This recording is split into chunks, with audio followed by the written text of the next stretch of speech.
Hey everyone, welcome to the Kosher Intuitive. It is your hostess, your very favorite and best in the world, clairvoyant, intuitive, energy healer, and life coach, supernatural and paranormal expert, Detroit investment realtor, and most importantly, goodness gracious, the supreme grand wizard of the Jewish Illuminati, the support group for the gifted. And this is the Kosher Intuitive. How in the goodness gracious are you today? Hope you're having a great Monday. All right, so we are rolling into our second topic today.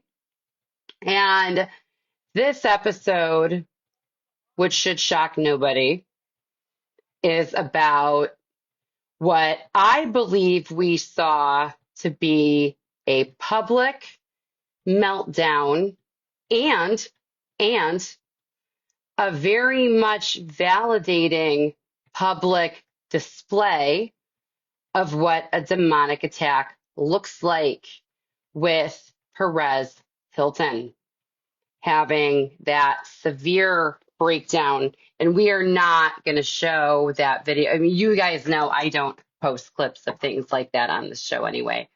But listen, I hope that this is not. I saw it on accident.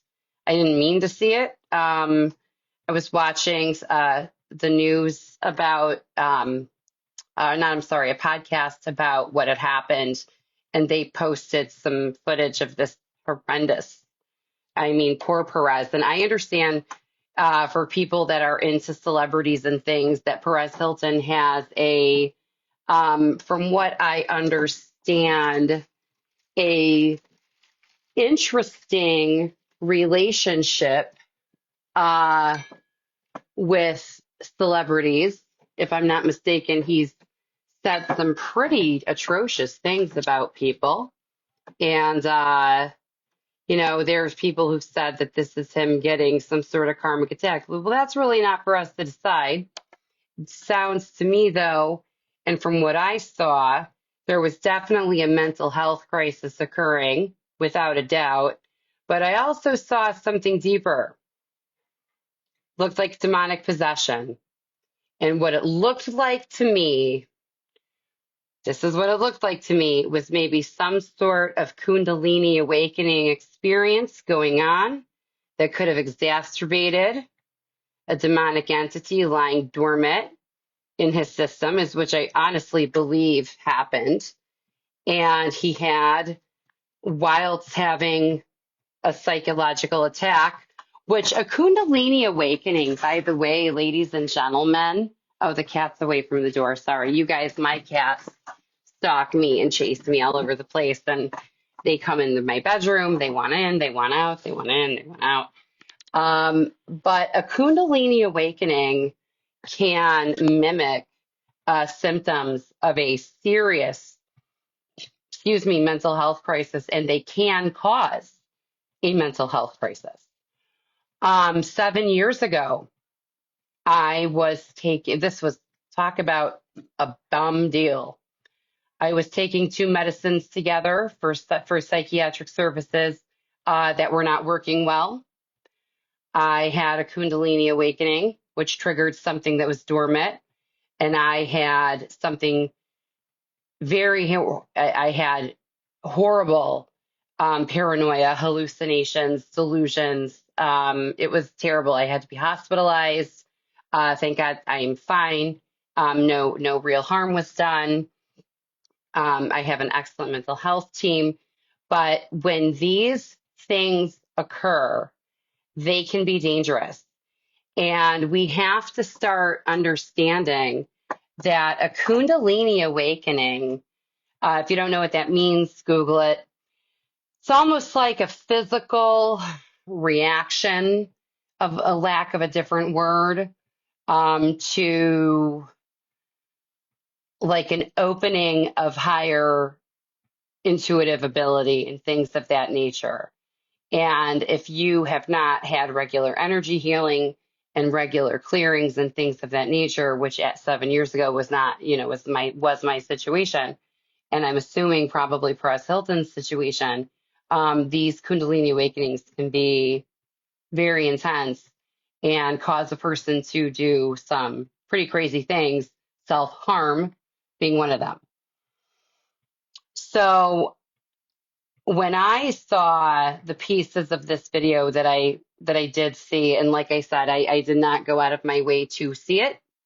It was very clear to me this was to some degree demonic possession, because the way he was butchering himself, this is unfortunately, if you study exorcisms, these are symptoms that can occur while someone is under demonic possession. There are people who've killed themselves. There are people who've killed other people under demonic possession. There was a gentleman who used to work at my children's school in security, who was a retired police officer, very sweet man. And I think my boys were in about second or third grade when he was there, but he was telling me about a time when he worked in the police department and this man moseyed into the precinct, blood all over him, and basically said he had shot, the devil got into his body. He shot and killed his entire family and left, and he didn't know what to do. And he turned himself in, and what are the police supposed to say? Oh, okay, well, since you were possessed, you had passed for murdering your whole family. But what was interesting is this gentleman told me that when they did their investigation and they looked into him, he had no criminal history of any kind. And the gun that was used to kill the family was like a hunting gun, a rifle and shit. Didn't even have a handgun. Terribly sad situation. But these things do happen. While they are a rare occurrence, they are not a never occurring situation. They do happen. They have happened.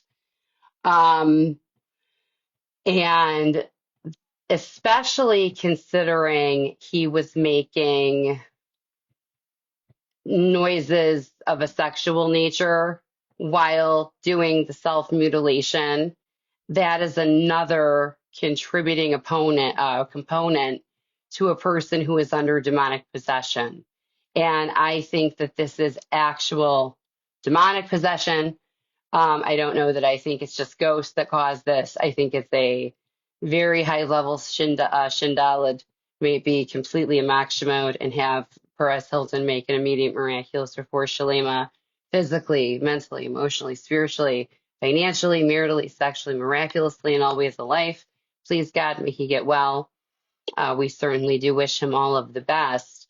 But if you look at his situation and just how he's come to religion, think about, in his life, he's, from what I understand, I never followed him as a blogger or his website.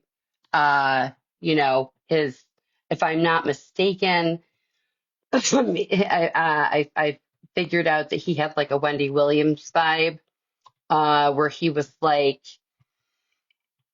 pretty heavily shit talking celebrities for quite a bit of time. I even saw an interview with Perez Hilton, maybe a few years ago after he found the JC and was saved and all of that, that he takes responsibility for possibly being a contributing factor to Britney Spears having a breakdown. Listen, I'm not saying someone should behave that way. It's atrocious. You shouldn't pick on people like that. But I'm at least appreciative that if somebody is behaving that way, if somebody is behaving, let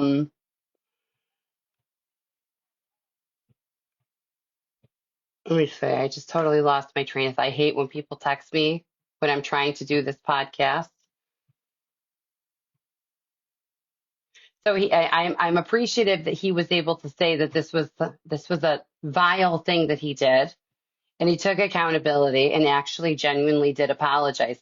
Wendy Williams, God love her, I don't know if she's ever apologized for any of the damage that she's done. And from what I understand, Perez Hilton and Wendy Williams have quite a bit in common. Wendy Williams also went through quite a bit of physical and mental health struggles. Um, and it just seems like the crisis was different. She also has heavily abused alcohol in the past and things of that nature. But it seems like Perez, found himself again in the Christian faith and was making strides to do better in his life. And it's very clear that he was trying to do that. So for someone to do something like this, and especially it being so grotesque, yes, I'm not taking away that this is a mental health crisis. It is. There is something mentally going on that contributes to these kinds of reactions. Even in a possession situation, the demon, the ghost, the shandalid, the entity, whatever it is, I'm not talking about all this shit that hurts people, but I'm saying whatever it is trying to possess somebody, all right? As soon as that shit gets in the system, it's really only as strong as the host. So if the host is capable of doing egregious things, it would almost like push a person to be that, which is what I kind of think happened here. While he wasn't harmful to other people, he was, harmful to himself.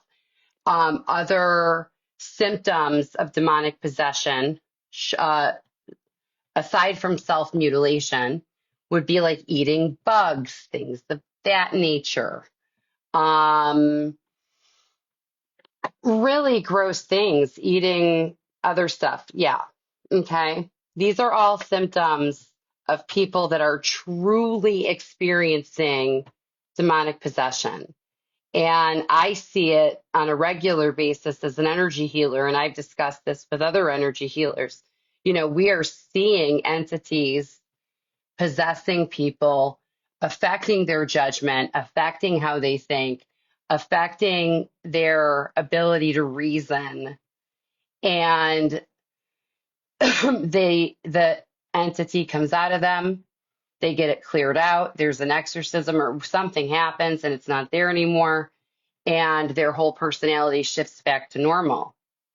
These things, when these types of things occur, that is demonic possession. Usually it is very unlikely, all right, that someone's going to develop schizophrenia or a schizoid episode disorder as an adult, unless there's many variables.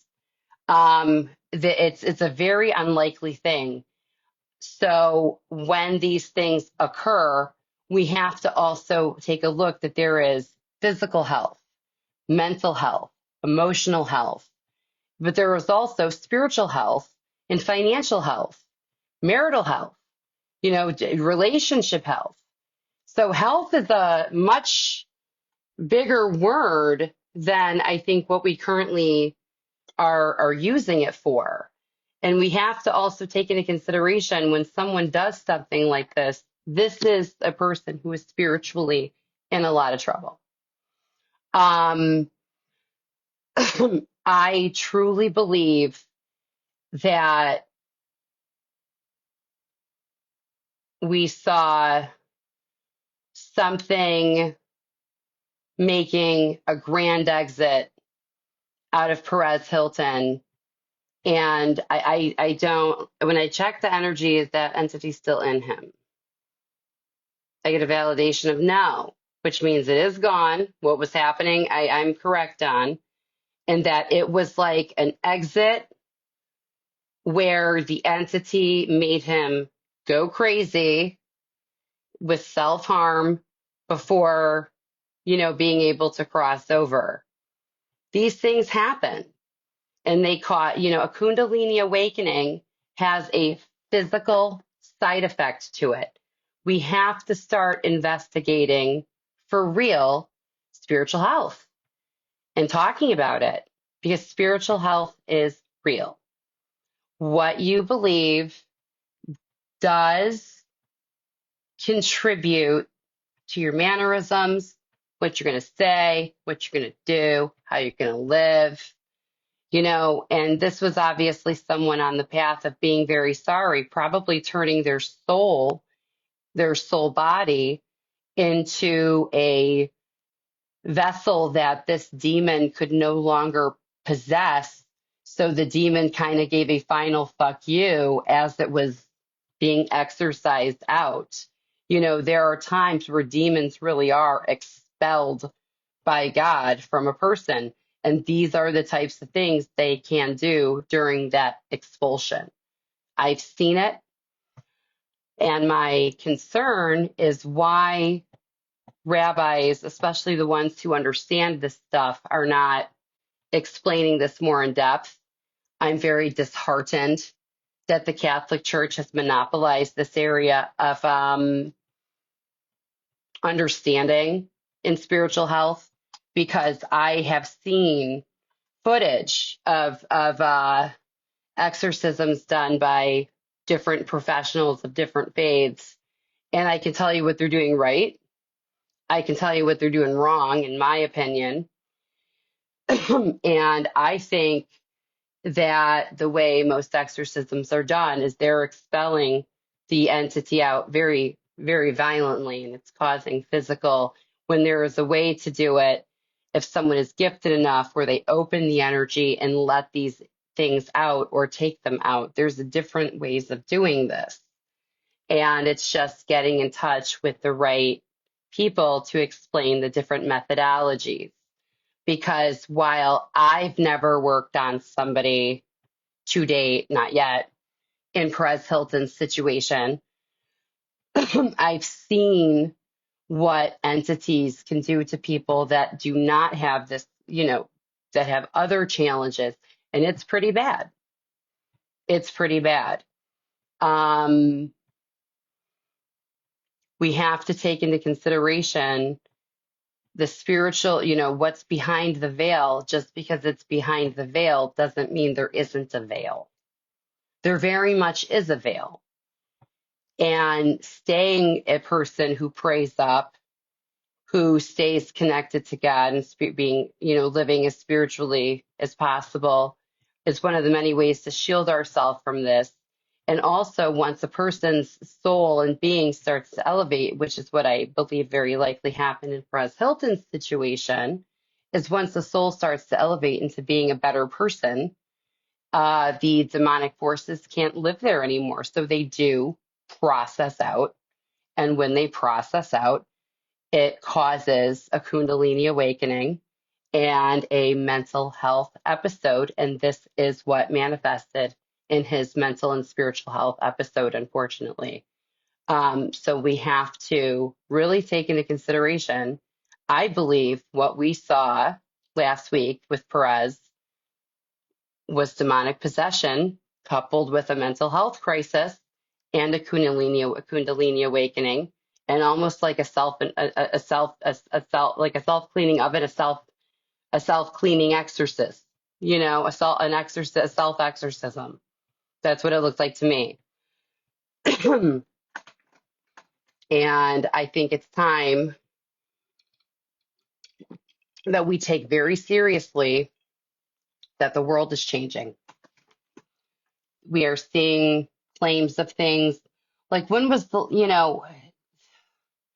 you think about the sheer amount, all right, of people that have come forward again and again over the years talking about, let's say, alien abduction, extraterrestrials as a whole, and think about the years, the 100+ year debate that's been going on in modern society. For the last 100 years, we've been debating whether or not aliens are real. Our government has known they were real the whole time. We are seeing, as the days go by, different conspiracy theories coming to the light and turning out to be true, whether we like that or not. So we have to start taking into consideration demonic possession might not be entirely out of the realms of possibility. In fact, I think it's in the realms of probability and very likely what's happening. and it's something that mental health experts need to be made abreast of.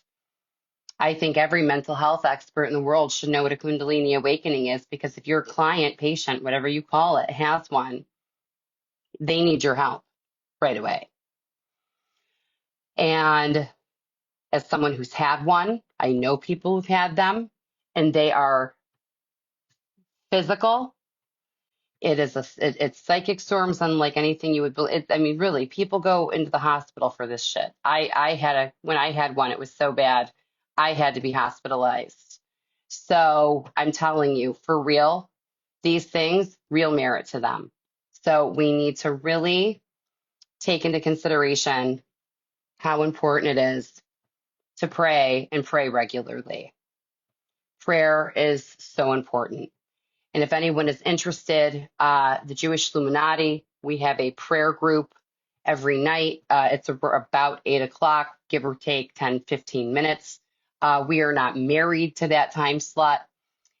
We are looking for more people to pray with us and to join the call. If you are interested in joining our prayer group, our daily prayer group, please reach out, please DM me. And as always, that was your episode of the Kosher Intuitive in response to Perez Hilton. We are certainly going to wish Perez Hilton an immediate and miraculous refuah shalema, physically, mentally, emotionally, spiritually, maritally, sexually, miraculously, financially, and in all ways of wellness. May you be blessed and healed, and may the Almighty God bring you to salvation and truth.